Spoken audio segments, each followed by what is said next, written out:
আজি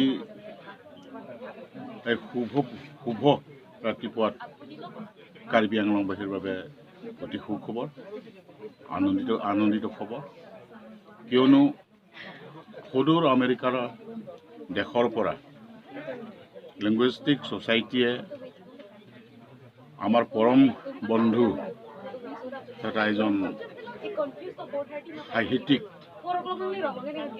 মাননীয় শিকাৰী টিছে লিংগুইষ্টিক বঁটা প্ৰদান কৰাৰ বাবে কাৰ্বি জাতিটোৰ বাবে গৌৰৱৰ বিষয়। সাহিত্যিক গৱেষক শিকাৰী টিছলৈ সন্মান। শিকাৰী টিছলৈ আমেৰিকাৰ লিংগুইষ্টিক ছ'চাইটিৰ বঁটা। 2021 এক্সেলেন্ট ইন কমিউনিটি লিংগুইষ্টিকৰ বঁটা টিছলৈ।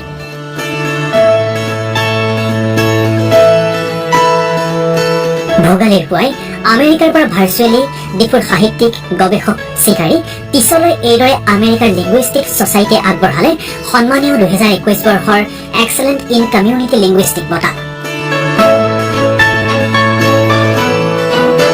সাহিত্যিক গৱেষকগৰাকীয়ে মেইন টিলাস্থিত লংজং চাৰ্কৰ বাসগৃহত অসম সাহিত্য সভাৰ কাৰ্বি আংলং শাখা কাৰ্বি লামেট আমে আৰু গুণমুগ্ধসকলৰ উপস্থিতিত ভাৰ্চুৱেলি এই বঁটা গ্ৰহণ কৰে। তেওঁ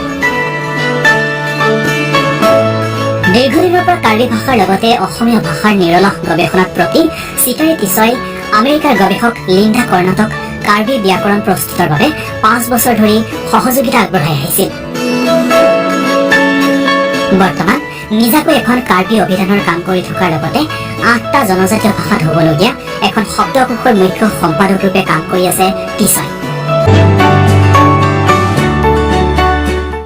ভিতৰতে খ্যাতনামা লিংগুইষ্টিক ছ'চাইটি অফ আমেৰিকা, যিটো 1924 চনতে জন্ম লাভ কৰিছিল লিংগুইষ্টিক ছ'চাইটি অফ আমেৰিকা। আৰু এটা জাতি বুলি নহয়, গোটেই পৃথিৱীৰ যিমান জাতি আছে মানুহৰ তেওঁলোকৰ ভাষাৰ উন্নতিৰ কাৰণে কাম কৰা লিংগুইষ্টিক ছ'চাইটি অফ আমেৰিকাই মোক 2021 চনৰ কাৰণে নিজৰ ভাষাৰ উন্নতিৰ কাৰণে দেহে কেহে কাম কৰা, পৰ্বতে ভৈয়ামে ৰ'দে বৰষুণে কষ্ট কৰি কাম কৰা এই কথাটো তেওঁলোকে জানিব পাৰিছে। আৰু সেইটোৰ ওপৰতে ভিত্তি কৰি পেলাই আৰু অধিক ভাষাৰ ক্ষেত্ৰত কাম কৰাৰ এটা ইন্ধন মোক যোগোৱাৰ দৰে লিংগুইষ্টিক ছ'চাইটি অফ আমেৰিকাই কৰিছে, এই পুৰস্কাৰটো দিছে, এৱাৰ্ডটো দিছে।